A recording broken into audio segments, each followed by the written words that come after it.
నేను మతం మార్చడానికి రాలేదు ఆయన. చాలామంది కంగారు పడిపోతున్నారు ఈ రోజుల్లో, మతాలు మారిపోతున్నాయి. ఎవడా మతం మార్చుకుంది?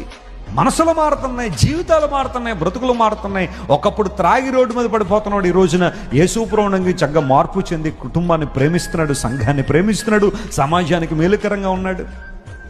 ఒకప్పుడు అక్రమంగా బ్రతికిన వాడు ఈ రోజున ప్రభువుని అంగీకరించి తన యొక్క శక్తి సామర్థ్యాల సమాజం కోసం వినియోగిస్తున్నాడే.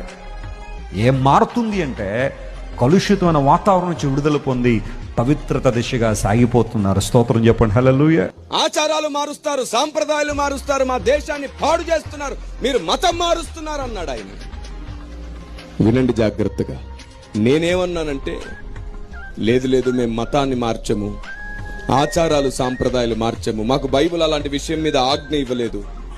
ఆచారాలు మార్చమని, మతం మార్చమని, సాంప్రదాయం మార్చమని బైబిల్ చెప్పనే లేదు. మరి చెప్పకుండా ఇవన్నీ ఎలా మారుస్తున్నారు అన్నాడు కోపంగా.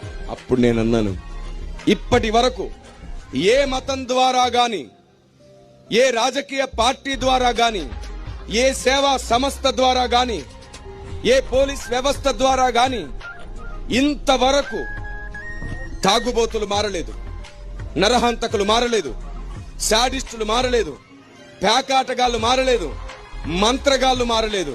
కానీ బైబిల్ పట్టుకొని ఎందరో దొంగలు మారారు, ఎందరో వ్యభిచారులు మారారు, ఎందరో నరహంతకులు మారారు, మంత్రగాళ్ళు మారారు, శాడిస్టు మగుళ్ళు మారారు, పేకాటగాళ్ళు మారారు.